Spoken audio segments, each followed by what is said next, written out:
ଆପଣ ଗାଡ଼ି କିଣିଛନ୍ତି କେଉଁଠୁ? ବ୍ରହ୍ମପୁର ସ୍ୱରାଜ କମ୍ପାନୀରୁ। ସ୍ୱରାଜ ଟ୍ରାକ୍ଟର ସୋରୁମ୍ କିଣିଛନ୍ତି। ହେଲେ ଆପଣ ଯେଉଁ ଗାଡ଼ି ଏବେ ଚଲାଉଛନ୍ତି, ପିଲା ଆପଣ ଶିଖେଇଛନ୍ତି, ଗାଡ଼ି ଆପଣ ଚଲାଉଛନ୍ତି, ଆପଣଙ୍କୁ ଏବେ ଏବେ ଯେଉଁ ଆପଣ ଏଇ ଚଲେଇଲେ, ଯେଉଁ ବିଡ଼ା ଚଲେଇଲେ ଏବେ ଏଇଟା କେତେ ଭରଣ ହେବ ଚଲେଇଲେ ଆପଣ ଯେଉଁ ଚଲେଇଲେ? ଏଇଟା ଆଜ୍ଞା 2.5 ଭରଣ ହବ ଏ ବିଲଟା। 2 ଭରଣ ଉପରେ ହବ, ଆଉ ଅଧା ରହିଯାଇଛି। ଠିକ୍ ଅଛି। ହେଲେ ଆପଣଙ୍କୁ ଗାଡ଼ି ଚଲେଇବା ଉପରେ କ'ଣ ଲାଗୁଛି? ଭଲ ଲାଗୁଛି। କ'ଣ ପାଇଁ ଭଲ ଲାଗୁଛି? ଏଇଟା ସେଫ୍ଟି ଅଛି, ବ୍ରେକ୍ ଅଛି। ଏକ ତ ବ୍ରେକ୍, ପାୱାର ଟ୍ରିଲର ବ୍ରେକ୍ ନାହିଁ। ପାୱାର ବ୍ରେକ୍ ନାହିଁ, ସାଇଡ୍ ବ୍ରେକ୍ ଅଛି ନା? ଏଇଟା ଝିକିବାର ଅଛି କ'ଣ ହ୍ୟାଣ୍ଡେଲ। ଓହୋ, ଠିକ୍ ଅଛି। ଆଉ 4 ହ୍ୱିଲର ବସିଲେ ଆରାମ ଲାଗୁଛି, ବସିକିରି ଚଲେଇବା ହବ। ବୁଢ଼ା ଲୋକ ବି ଚଲେଇ ପାରିବ। ପାୱାର ଟ୍ରିଲର ପଛରେ କେହି ଧାଇଁ ପାରିବାନି। ସେ ଯେଉଁ ସିଟ୍ ଦେଇଛି ତାହେଲେ ବସିକିରି ଚଲେଇ ପାରୁନି। ଆପଣଙ୍କୁ ବୟସ କେତେ ବର୍ଷ ହେବ? 60 ବର୍ଷ। 60 ବର୍ଷ ହେବ। ଆପଣଙ୍କୁ ଏବେ 60 ବର୍ଷ ହେଲାଣି। ଆପଣ ଯଦି ଏହି ଗାଡ଼ି ଯେଉଁ ଚଲାଉଛନ୍ତି, ଚଲେଇବା ଉଚିତ ନା ଉଚିତ ନୁହଁ ଆପଣଙ୍କ ଏଇ ବୟସରେ? ହଁ, ଏଇ ଗାଡ଼ି ଚଲେଇବା ଉଚିତ। ଆପଣ ଏଇ ବୟସ ଚଲେଇ ପାରିବେ? ଯଦି ଆପଣଙ୍କ 70 ବର୍ଷ ହେଇଥିଲେ କି 80 ବର୍ଷ ହେଇଥିଲେ ବି? ଆଉ ଏବେ ଏକ୍ସପିରିଏନ୍ସ ହେଲେ ଚଲେଇଦେବା ନା। ଚଲେଇବେ ଆଜ୍ଞା? କ'ଣ ପାଇଁ ଚଲେଇବେ? ପାୱାର ଟ୍ରିଲର ଚଲେଇଲେ ହେବନି କି ଆପଣ? ନାଇଁ ନାଇଁ, ତାହେଲେ ସାହସ ଲାଗୁନି, ଭୟ ଲାଗୁଛି। ଭୟ କ'ଣ ଲାଗୁଛି? ଆକୁ ତାକୁ ଡିଫରେଣ୍ଟ କ'ଣ ରହୁଛି? ସେ 2 ହ୍ୱିଲର ଆଜ୍ଞା, ବ୍ରେକ୍ଲେସ୍। ଆଜ୍ଞା, ଏଇଟା 4 ହ୍ୱିଲର ବ୍ରେକ୍ ଅଛି, ଆଜ୍ଞା। ଆରାମରେ ବସିକିରି ଚଲେଇ ପାରିବା। ସେଇଟା 2 ହ୍ୱିଲର ଆମ ବିଶ୍ୱାସ ନାହିଁ କେତେବେଳେ କେଉଁଠି ଗଡ଼ିଯିବ।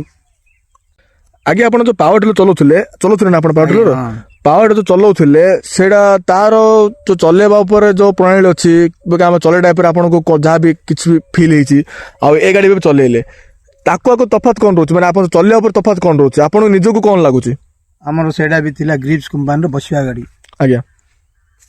ତାହିଁରେ କ'ଣ ଭାଇବ୍ରେସନ୍ ହେଉଛି, ହାତ ଗୋଡ଼ କାଟୁଛି, ଅଣ୍ଟା କାଟୁଛି, ବୁଝିଲେ? ଆଜ୍ଞା। ଏଇଟା 4 ହ୍ୱିଲର ଆରାମରେ ବସିକିରି ଚଲେଇଲୁ, ଭାଇବ୍ରେସନ୍ ନାହିଁ, କିଛି ହଲାହଲି ନାହିଁ, କିଛି ନାହିଁ, ଆରାମ। ଆଉ ହାତ ଗୋଡ଼ ସବୁ କିଛି ପେନ୍ ନାହିଁ, ତାହିଁରେ ପେନ୍ ହେବାର। ଆଜ୍ଞା। ଆଉ ଚାଷ ଉପରେ ସେଇଟା କେତେ ଭରଣ ଚାଷ କରିପାରିବ? ଏଇଟା କେତେ ଭରଣ ଚାଷ କରିପାରୁଛନ୍ତି? ତାପରେ ତାହିଁରେ ଯେଉଁ ଆପଣଙ୍କର ଚାଷ ଯେଉଁ ହେଉଥିଲା ସେଇଟା ସାଟିସ୍ଫାଇ ସେଇଟା ଥିଲେ ନା ଏ ଗାଡ଼ିରେ ଚାଷ କରି ଏଇଟାରେ ସାଟିସ୍ଫାଇ ଅଛନ୍ତି ଆପଣ? ଏଇଟା ସାଟିସ୍ଫାଇଡ୍। କ'ଣ ସାଟିସ୍ଫାଇ? ଚାଷ ଗୁଣ୍ଡ, ମାଟି ଗୁଣ୍ଡ ହେଉଛି, ଟେକା ଫିଙ୍ଗେ ତାର ଟେକା ମାନେ ରହିଛି, ମାଟି ରହିଯିବାର, ଚେକା ରହିଯିବାର, ଚେକା ରହିବ। ଆଜ୍ଞା। ଏଇଟା ଫିଲ୍ଟର ଭଳିଆ, ଟ୍ରାକ୍ଟର ଚାଷ ଭଳିଆ ପୁରା ଫିଲ୍ଟର, ପୁରା ମାଟି ଗୁଣ୍ଡ କରିପାରୁଛି। ଆଉ ଯଦି ପାୱାର ଟ୍ରିଲର ତ ଚଲାଉଥିଲେ ତାହିଁର ଆପଣଙ୍କର କେତେ ଭରଣ ଆପଣ ମାନେ ଗୋଟେ ଘଣ୍ଟାଟେ ଭିତରେ ଘଣ୍ଟାଟି ଆପଣ ଚଲେଇବେ, ଘଣ୍ଟାଟେ ଆପଣ ସେଇଟା କେତେ ଘଣ୍ଟା କଭର କରିପାରୁଥିଲେ? ଆଇରେ ଏବେ କେତେ ଘଣ୍ଟା କଭର କରିପାରୁଛନ୍ତି? ତାହେଲେ ଘଣ୍ଟାଟେ ହେଲା ବେଳକୁ ଭରଣ ଉପରେ ହବ। ଭରଣ ଉପରେ ଆଇରେ ଘଣ୍ଟାଟେ ଏଇଟା 2 ଭରଣ ଉପରେ ହବ। 2 ଭରଣ ଉପରେ ହେଉଛି। ଠିକ୍ ଅଛି। ଏ ଚାଷ ଉପରେ ଆପଣ ପୁରା ସାଟିସ୍ଫାଏ? ମାନେ ଶୁଖିଲା ଚାଷ ଉପରେ? ଶୁଖିଲା ଚାଷ। ଆପଣ କାଜୁ ଚାଷ ଚଲେଇ ନାହାନ୍ତି ନା? ଯାଇନି ମୁଁ। ଠିକ୍ ଅଛି, ହଉ ଠିକ୍ ଅଛି। ଆପଣ ଯଦି ଶୁଖିଲା ଚାଷ ଚଲେଇଛନ୍ତି, ଶୁଖିଲା ଚାଷ ଉପରେ ଆପଣ ଠିକ୍ ଅଛି। ତାପରେ ନେକ୍ସଟ ଦେଖିବେ ଆପଣଙ୍କର କାଜୁ ଚାଷରେ ଚଲେଇବେ, ଆଉ ଥରେ ଚଲେଇଲେ ଜଣା ପଡ଼ିବ। କାଜୁ ସିଜନ ଆସିଲେ ସେଇଟା ଉପରେ ଦେଖିବେ କେମିତି ଲାଗୁଛି, କ'ଣ ଲାଗୁଛି? ଆମର ରୋଡ ତଳେ ଅଛି ବେଶୀ ଗାଡ଼ି, ଆମକୁ ସେତିକି ଅସୁବିଧା ନାହିଁ। ଅସୁବିଧା କିଛି ନାହିଁ। କେଜୁଆଲ ଲଗେଇବେ, କେଜୁଆଲ ଲଗେଇକିରି ଶାନ୍ତିରେ ଚଲେଇ ପାରିବେ ସେଇଟା ବି। ହେଲେ ଆପଣ ପୁରା 100% ଗ୍ୟାରେଣ୍ଟି ଦେଉଛନ୍ତି ନା? 90% ଗ୍ୟାରେଣ୍ଟି ଦେଉଛନ୍ତି, 100% ଗ୍ୟାରେଣ୍ଟି ଦେଉଛନ୍ତି ଗାଡ଼ି ଉପରେ? ମୋର ଭଲ ଭରସା, ଗାଡ଼ି ଉପରେ ଭରସା। ମାନେ ସ୍ୱରାଜର ଯେଉଁ ଆପଣ ୟୁଏସ୍ ମେସିନ୍ କିଣିଛନ୍ତି ହେଲା, ହେଲେ ଆପଣଙ୍କର ପୁରା ମାନେ ଆପଣ ଯାହା ଚାହୁଁଥିଲେ ଆପଣଙ୍କର ଏଇ ବୟସରେ ଆପଣଙ୍କର କ'ଣ ଯେ ପାୱାର ଟ୍ରିଲର ଚଲେଇଥାନ୍ତେ, ଚଲେଇକିରି ଆପଣଙ୍କର ନିଜର ଦେହକୁ ବଥା କରିଥାନ୍ତେ, ତାପରେ ଯାହା ବି ଆପଣ ଟେନସନରେ ଥାନ୍ତେ, ଚଲେଇ ପାରୁନ, ସେଇଟା ଚଲେଇ ପାରିନି, ଭାଇବ୍ରେସନ ହେଉଛି। ଆଜ୍ଞା, ଆରେ ଭାଇବ୍ରେସନ ନାହିଁ, ଶାନ୍ତିରେ ବସିଲେ ଚଲେଇଲେ।